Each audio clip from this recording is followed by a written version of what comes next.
नमस्कार। YouTube channel maths era and civil engineering by RP Vyas एवं Teachment app की ओर से मैं आरपी व्यास यानी राजेंद्र भैया ji diploma third year fifth semester civil के उन सभी स्टूडेंट्स का हार्दिक स्वागत एवं अभिनंदन करता हूं जिनको सब्जेक्ट कोड CE 5001 के अंदर सिंगली रीइंफोर्स्ड बीम की अच्छी तैयारी करनी है। ये सिंगली रीइंफोर्स्ड बीम पर मेरा दूसरा वीडियो है।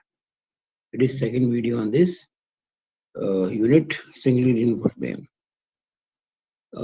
पहला जो वीडियो था उसमें हमने आपको थोड़ा सा इसका परिचय दिया था सिंगली रीइंफोर्स्ड बीम के बारे में।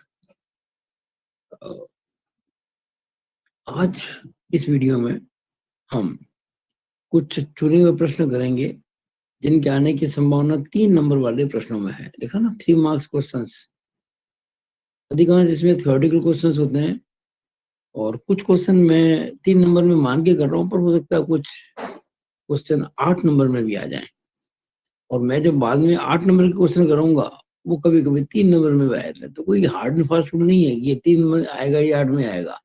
किसी चीज को लार्ज स्केल में पूछ ले डिटेल में तो वो 3 नंबर क्वेश्चन 8 का बन जाता है, और किसी बड़े क्वेश्चन को शॉर्ट में पूछ ले वो 3 का बन जाता है।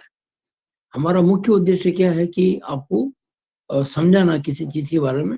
फिर वो डिपेंड करता है कि कितना ज्यादा आपको बताना है, तब आपको ये पता पड़ेगा क्वेश्चन 3 नंबर का है कि 8 नंबर का है। फिलहाल मैं इसको 3 नंबर का मान के कर रहा हूँ।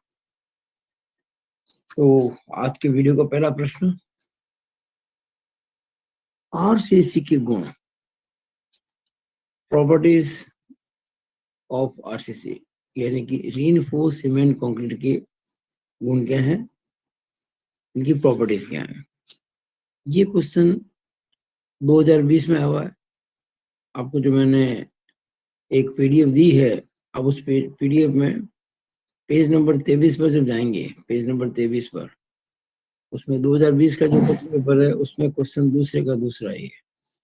मैं चाहूंगा कि आप जब भी कोई मेरा वीडियो देखें तो जो मैं आपको पेपर बताता हूँ उसमें से निकालकर क्वेश्चन को देखें, उसको लिखें और क्वेश्चन लिखने के बाद ही उसका आंसर लिखें। ये आपको बहुत हेल्प करेगा। तो मैं जल्दी बता दूं, ये क्वेश्चन बहुत अच्छा है और फिर आ सकता है। तो जो आरसीसी के गुण हैं, आरसीसी की जो प्रॉपर्टीज हैं, वो सबसे पहली है हाई कंप्रेसिव स्ट्रेंथ, यानी प्रबलित सीमेंट कंक्रीट की संपीड़न सामर्थ्य बहुत ज्यादा होती है, उच्च होती है। दूसरा, हाई टेंसाइल स्ट्रेंथ, इसकी जो तनाव सामर्थ्य भी बहुत ज्यादा होती है। कंप्रेसिव स्ट्रेंथ ज्यादा किस कारण से होती है? Due to concrete. Tensile strength ज्यादा किस कारण से होती है? Due to steel.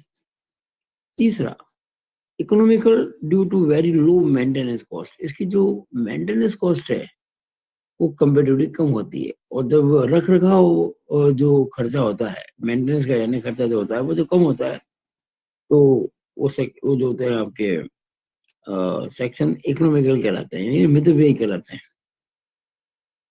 बहुत कम रख रखाव खर्च के कारण ही मितव्ययी होते हैं।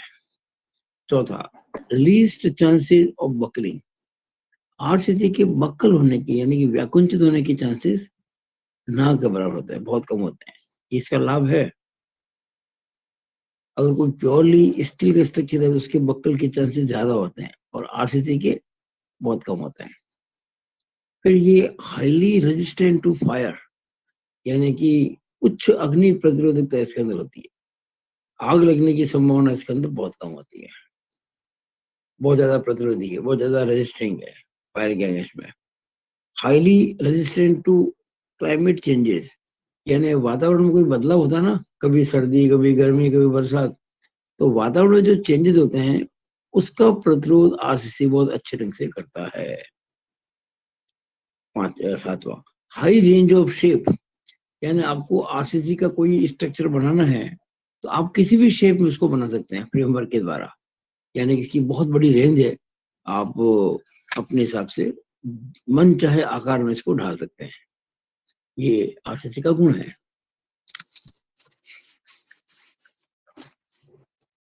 और अंतिम जो इसका है लाभ, रिक्वायर्ड लेस लेबर, कंपेरेटिवली, यानी कि और जो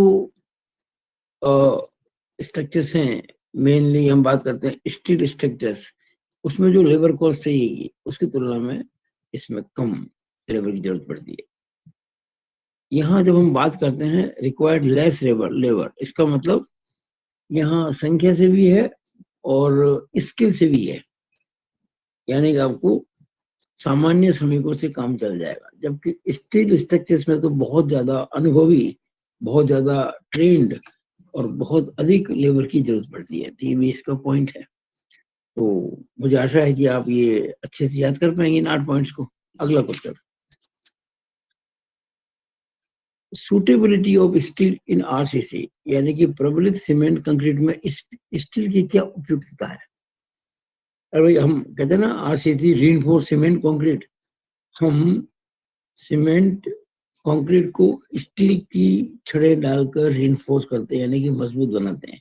क्यों नहीं तांबे की डाल देते हैं, क्यों नहीं एल्यूमिनियम की, या क्यों नहीं किसी और पदार्थ की, स्टील ही क्यों, ये प्रश्न पूछा गया है। ये प्रश्न देखिएगा, आप नोट कीजिएगा। 2019 स्पेशल पेपर जो है, इसमें क्वेश्चन नंबर पहले का दूसरा है, पेज नंबर 25 पर, पेज नंबर 25 पर क्वेश्चन नंबर पहले का दूसरा 2019 स्पेशल में, और पेज नंबर 78 पर क्वेश्चन पहले का पहला 2013 में आया हुआ है कि प्रबलित सीमेंट कंक्रीट में इस्पात की क्या उपयुक्तता है, what is the suitability of steel in RCC. तो मैं आपको बहुत शॉर्ट एंड स्वीट आंसर दे रहा हूँ।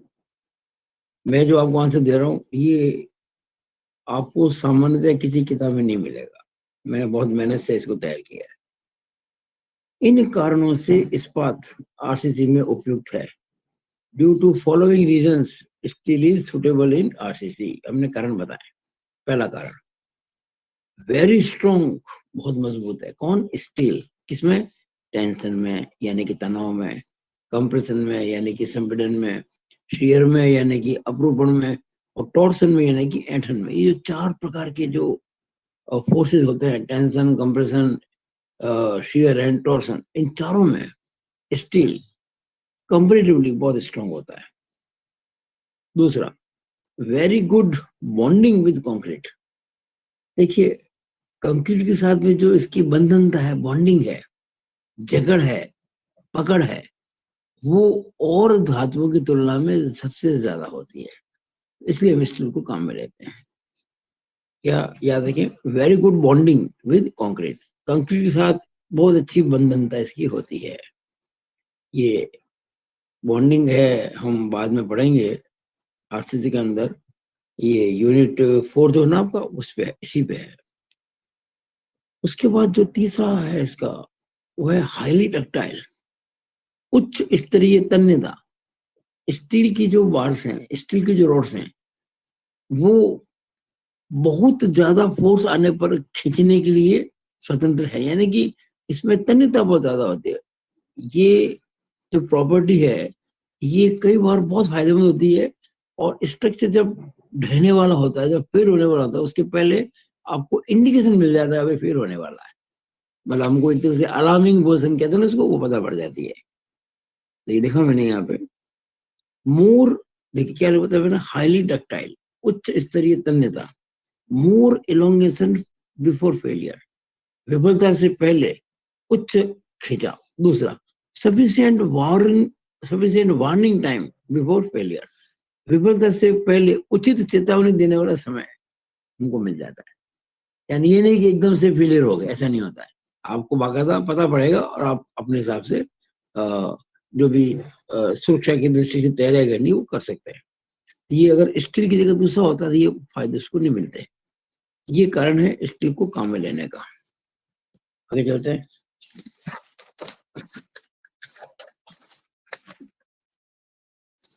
चौथा, लॉन्गर लाइफ। भाई, स्टील की जो लाइफ होती है, स्टील स्ट्रक्चर्स की, वो बाकी की तुलना में कंपेरेटिवली काफी ज्यादा होती है, यानी इसका दीर्घ जीवन काल। हम बात कर रहे हैं आरसीसी में स्टील की, यानी आप कंपेयर करेंगे अगर स्टील की जगह कोई और काम में लाएंगे तो उसकी बाकी तो दुर्गुण होंगे, उसकी लाइफ भी ज्यादा नहीं होगी। स्टील जो होती है उसकी लाइफ ज्यादा होती है, इसलिए फायदेमंद होता है। अगला, इजीली अवेलेबल। स्टील तो मिलने में बहुत आसान है, स्टील बहुत आसानी से मार्केट में होता है अवेलेबल, किसी भी और धातु की तुलना में। छठा, can be cut, bent, welded and lifted with commonly available tools. जो सामान्यतया उपकरण हमारे पास में होते हैं मौजूद, अवेलेबल, उनकी सहायता से आप स्टील को जब चाहे जैसा चाहे काट सकते हैं, मोड़ सकते हैं, वेल्ड कर सकते हैं, उठा सकते हैं विद कॉमनली अवेलेबल टूल्स। देखा ना, आसानी से उपलब्ध औजारों की सहायता से इसे काटना, मोड़ना, वेल्ड करना, उठाना संभव है। ये मैंने आपको 6 कारण बताए कि स्टील आरसीसी में क्यों उपयुक्त है, why steel is suitable in RCC. अगला क्वेश्चन, ये क्वेश्चन बहुत इंपॉर्टेंट है। देखिए, ग्रेड ऑफ कंक्रीट के बारे में पूछा गया है। कंक्रीट की ग्रेड्स, ये जो कंक्रीट की श्रेणियां हैं उसके बारे में पूछा गया है। देखिए, ये क्वेश्चन जो है आपको मिलेगा 2022 के पेपर में, लेटेस्ट पेपर आया था 2022 का, उसमें क्वेश्चन नंबर पहले का 5वां, पेज नंबर 1, पीडीएफ के पेज नंबर 1 पर है। पेज नंबर 1, क्वेश्चन पहले का 5वां। दूसरा, 2011 में भी आया हुआ है, पेज नंबर 90, पेज नंबर 90 पर क्वेश्चन पहले का तीसरा, सेम क्वेश्चन है, कंक्रीट की श्रेणियों के ऊपर ये क्वेश्चन है। तो मैंने इस क्वेश्चन का आंसर थोड़ा डिटेल में दिया है, क्या बता किस प्रकार से आपसे पूछ रहे हैं। सबसे पहले आप, मैं जैसे कि आपको बहुत पहले से कहता आया हूँ, मेरी आदत है कि मैं कोई भी चीज, आपको मैं कह चुका हूँ पहले कई वीडियोस के अंदर, कि डिजाइन की पेपर्स के अंदर, चाहे वो स्टील का हो चाहे आरसीसी की हो, कई क्वेश्चन ऐसे होते हैं जिनके उत्तर आपको कोर्ट में मिल जाते हैं, यानी आपको कहीं जाने की जरूरत नहीं है, और वो इजीली, और लेकिन आपको पता होना चाहिए कि कहाँ मिलता है। बस सबसे बड़ी समस्या होती है कि आपको पता ही नहीं होता ये है कहाँ पर आंसर इसके। ध्यान दीजिएगा, page number 16, page number 16, table number 2, T मतलब table, table number 2, page number 16 code की, ये देखिएगा, पेज नंबर 16 दिख रहा है आपको, और ये टेबल नंबर 2,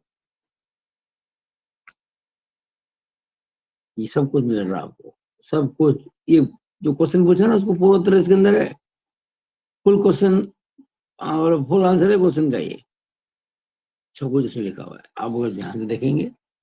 और मैंने अपने उत्तर को बहुत आसानी से हिंदी में लिख दिया है, तो आपको मैं समझा रहा हूँ, लेकिन आपको इंग्लिश के अंदर इसका आंसर इस कोड में मिल जाएगा पूरा। देखिएगा, मैं इसको हिंदी में आप लोगों के लिए लेके आया हूँ। पूछा गया था कि कंक्रीट की श्रेणियां के बारे में बताओ, कितने प्रकार की श्रेणियां होती है। शॉर्ट नोट भी आ सकता है और डिटेल क्वेश्चन भी आ सकता है। तो कंक्रीट की ये श्रेणी होती है, these are the following grades of concrete. आप देखेंगे मिनिमम जो होती है वो M10, या M का मतलब होता है मिक्स, मिला हुआ। M10, M15, M20, M25, M30, M35, M40, M45, M50, M55, M60, 5 5 का अंतर है। 65, 70, 75 और 80, 80 पे खत्म। ये इतने ग्रेड्स हैं कंक्रीट के, 1 2 3 4 5 6 7 8 9 10 11 12 13 14 15 ग्रेड हैं। M10 से चालू करके M80 तक, 5 5 के डिफरेंस में। लेकिन इसके अंदर जो ये 3 जो ग्रेड्स हैं, मैं आपको जरा समझा देता हूँ। M10 से लेकर M20 ये पहली, फिर M25 से M55 ये दूसरी, और M60 से M80। ये जो M10 से M20 है ये ऑर्डिनरी ग्रेड्स हैं, ये सामान्य है। M10 से M20, ये जो M25 से M55 है ये स्टैंडर्ड है। स्टैंडर्ड जो काम होता है ना, बहुत हाई लेवल के, उसमें इनका प्रयोग किया जाता है। और ये जो है M60 से लेकर M80, ये बहुत ज्यादा हाई स्ट्रेंथ की जब जरूरत पड़ती है, बहुत उच्च स्तर की जो सामर्थ्य चाहिए होती है कुछ विशेष प्रकार की डिजाइन के अंदर, नॉर्मली इसका प्रयोग नहीं होता है, M60 से M80 का प्रयोग नॉर्मली नहीं होता है। नॉर्मली प्रयोग जो होता है वो इन दो का आता है। इसके अंदर भी M15 M20 काम आता है और इसमें M25 M30 ज्यादा M40 इन कॉलम्स।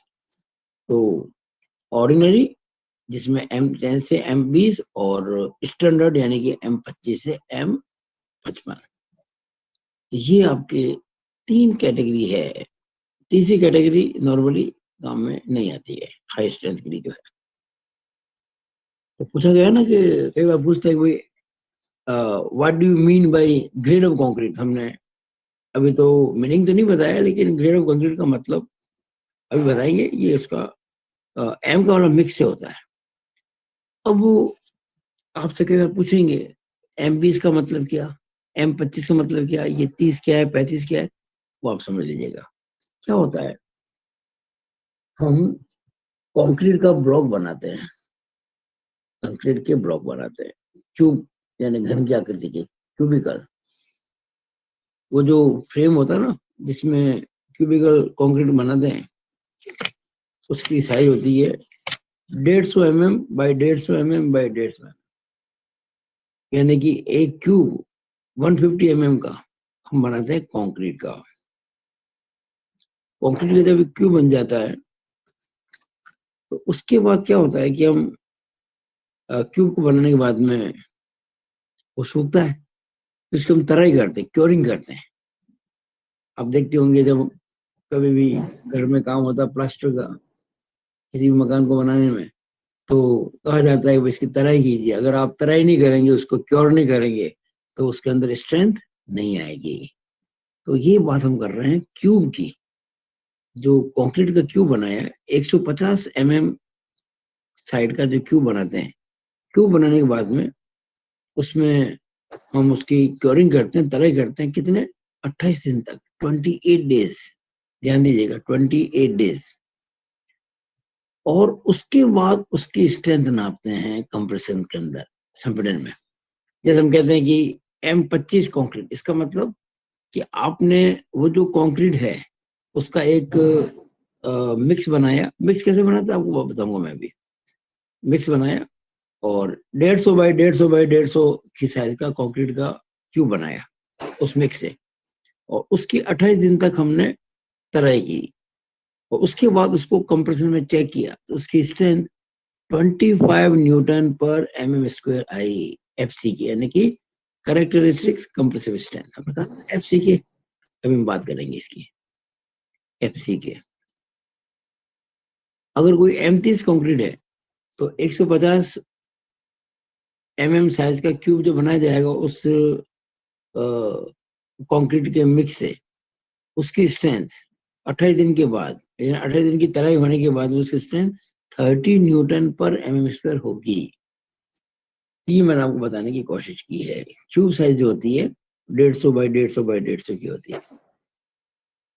मैं आपको कुछ कॉमनली जो मिक्स है उसके बारे में बताता हूँ। जैसे M20 है, इसमें जो रेशो रखते हैं वो 1:1.5:3।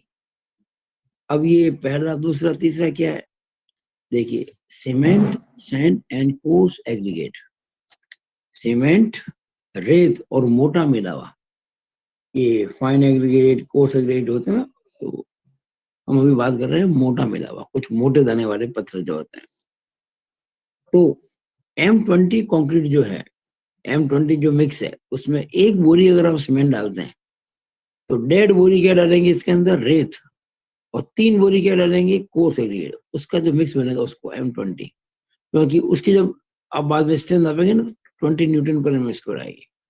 अगर M25 का बनाना है तो 1 बोरी सीमेंट, 1 बोरी रेत और 2 बोरी कोर्स एग्रीगेट। ध्यान दीजिएगा, कोर्स एग्रीगेट जो होता है वो हमेशा रेत से दुगना होता है। रेत की 2 बोरी तो उसकी 4 बोरी, रेत की 3 बोरी तो उसकी 6 बोरी। ये पक्का बिल्कुल डबल होता है। 1.5 है तो 3 है, 1 है तो 2 है, 2 है तो 4 है, 3 है तो 6 है। तो ये हमने आपको बताने की कोशिश की है। M20 के लिए 1, 1.5, 3। M25 के लिए 1, 1, 2। M15 के लिए 1, 2, 4।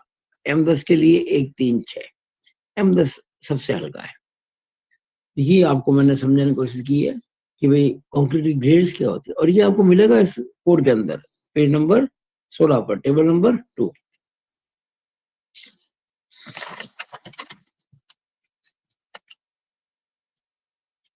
एक क्वेश्चन आया हुआ, देखिए, ये अभी मैं इसी क्वेश्चन का पार्ट कर रहा हूँ, कि 2018 स्पेशल में आया हुआ है। 2018 स्पेशल क्वेश्चन नंबर पहले का पहला, पेज नंबर 31, कि मीनिंग ऑफ M20 कंक्रीट क्या होता है। M20 कंक्रीट से आपका क्या तात्पर्य है, मैं आपको बता चुका हूँ, मैंने एक बार लिख दिया है। 150 mm into 150 mm into 150 mm size वाले कंक्रीट के घन यानी कि क्यूब की 28 दिन तक तराई यानी क्योरिंग करने के पश्चात यदि संपीड़न सामर्थ्य 20 न्यूटन पर mm² हो तो प्रयुक्त कंक्रीट की श्रेणी M20 कंक्रीट श्रेणी कहलाती है। मैंने इंग्लिश में लिखा हुआ है, if compressive strength of A concrete cube, if compressive strength of a concrete cubic block of size 150 into 150 into 150 mm up to 28 days curing is 20 Newton per mm², then the concrete used is called as M20 concrete. अब question number 4, ये सभी 3 number के question मान के चलो। मेरी nature है कि मैं पहले डीप में जाता हूँ हर चीज के अंदर। हम जब डीप में जाएंगे, एक एक चीज को पढ़ेंगे, तो फिर उस सब्जेक्ट में अपना इंटरेस्ट पैदा होता है, और इंटरेस्ट पैदा होने के बाद में काम करने में अच्छा लगता है, हम अच्छी तैयारी कर पाते हैं।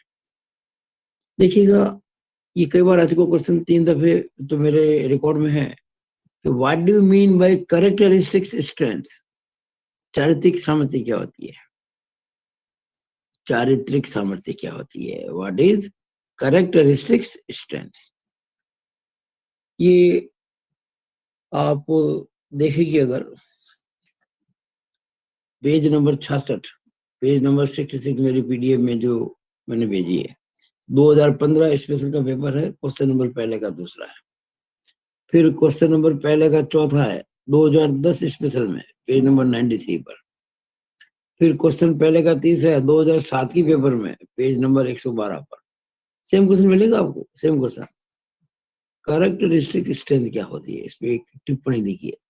थोड़ा सा क्वेश्चन पूछने का ढंग बदल सकता है, लेकिन मीनिंग वही है। तो अच्छा, मैंने आपको कहा था ना, आपको अधिकांश क्वेश्चन का आंसर कोड में मिल जाएंगे। इसका आंसर भी कोड में है, देखिएगा, पेज 67 36.1 इसका क्लॉज है, पेज 67, पेज 67,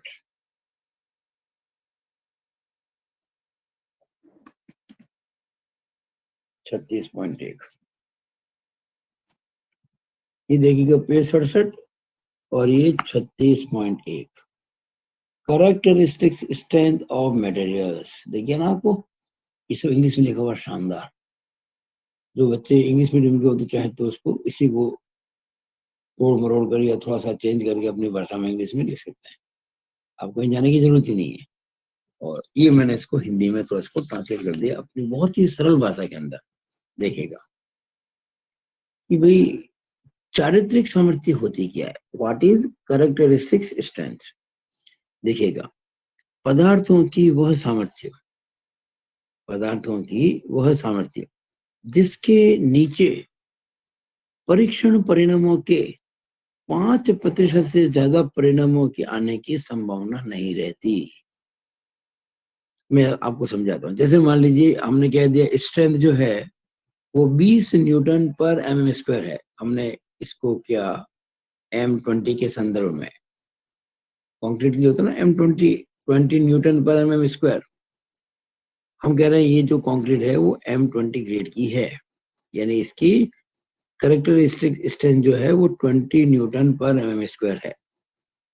अब जिस प्रकार के वो जिस प्रकार का ब्लॉक आपने लिया था क्यूबिकल और स्ट्रेंथ नापी थी, अगर फील्ड में ऐसे खूब सारे ब्लॉक बना के स्ट्रेंथ नापेंगे तो 100 में से 5 से ज्यादा, 100 में से कह रहा हूं मैं, 5% का मतलब 100 में से 5, तो 5 से ज्यादा जो परिणाम है या आप कह सकते हैं कि अधिक से अधिक 5 परिणाम 100 में से जो हैं वो ऐसे होंगे कि जिनमें उसकी जो आपके सामर्थ्य है वो आने की संभावना नहीं रहती, यानी कि लगभग 95% परीक्षण परिणाम इस सामर्थ्य से ऊपर ही आते हैं। हमने कह दिया कि 20 न्यूटन पर मीटर स्क्वायर है, तो 95% चांस क्या होते हैं कि जो सामर्थ्य आती है वो 20 से ज्यादा ही आती है, और 5% जो सामर्थ्य जो होते चांस उसमें होते हैं कि इससे कम आती है। तो बात में लिखी मैंने, पदार्थों की वह सामर्थ्य जिससे नीचे परीक्षा परिणामों के 5% से ज्यादा परिणामों के आने की संभावना नहीं रहती, यानी ज्यादा 5% जो परिणाम है, रिजल्ट है, वो उस स्टेज से कम आ सकते हैं, वरना सारे उससे ज्यादा ही आएंगे। यानी कि 95% लगभग जो केसेस हैं उनमें स्ट्रेंथ वही आएगी जो आप कह रहे हैं, यानी कि M20 कह रहे हैं ना, 20 न्यूटन पर mm स्क्वायर, तो 95% केसेस के अंदर 20 न्यूटन पर mm स्क्वायर से ज्यादा ही होगी, कम नहीं होगी। और 5% मैक्सिमम ऐसे केस हो सकते हैं जिसमें की स्ट्रेंथ 20 से नीचे आ जाए। एक बार फिर बोल देता हूँ, पदार्थों की वह सामर्थ्य जिसके नीचे परीक्षण परिणामों यानी कि टेस्ट रिजल्ट के 5% से ज्यादा परिणामों के आने की संभावना नहीं रहती। इंग्लिश में लिखा हुआ है यहाँ पे, कोड के अंदर, कोड आपको मिलेगा एग्जाम में, ये देखिएगा। The term characteristic strength means that value of the strength of the material below which not more than 5% of test result are expected to fall. तो ये आप याद रखेंगे, बहुत अच्छा मैंने हिंदी में इसका ट्रांसलेट किया है। और अगर मैं इसका ग्राफ बनाऊं, ये ग्राफ भी आपको मिल जाएगा, नहीं ये ग्राफ नहीं मिलेगा, कोड में आपको ग्राफ मैंने अपने हिसाब से बनाया, ये मैंने ग्राफ बनाया, देखिए आप यहाँ तो ये मैंने बनाया कंक्रीट के लिए। यहाँ एक्स एक्सिस में क्या है, उसकी स्ट्रेंथ है, और वाई पर क्या है, नंबर ऑफ स्पेसिमेंस। हम अलग अलग क्यूब बनाते हैं ना, आप देखेंगे किसी क्यूब की स्ट्रेंथ इतनी है, किसी की ज्यादा है। देखिए मीन, यानी कि ये सबसे ज्यादा ये पहुंचा है, ये मीन है, ये फिर कुछ कम भी है, कुछ ज्यादा भी है, ये मीन वैल्यू है। जैसे मैंने मान लीजिए M20 ग्रेड के लिए कहा है कि FCK 20 न्यूटन पर mm स्क्वायर है, तो आप देखिएगा कि मैंने आपको कहा ना कि 5% से कम रिजल्ट, मतलब आप कह सकते हैं कि मैक्सिमम 5% रिजल्ट है उसकी स्ट्रेंथ जो है इससे कम आएगी, वरना सबकी ज्यादा आएगी। तो ये मैंने देखा ना यहाँ पे 5% रिजल्ट। ये क्या है, FC कितना है, 20 न्यूटन पर mm स्क्वायर। तो यहाँ जो स्ट्रेंथ आएगी ये वाली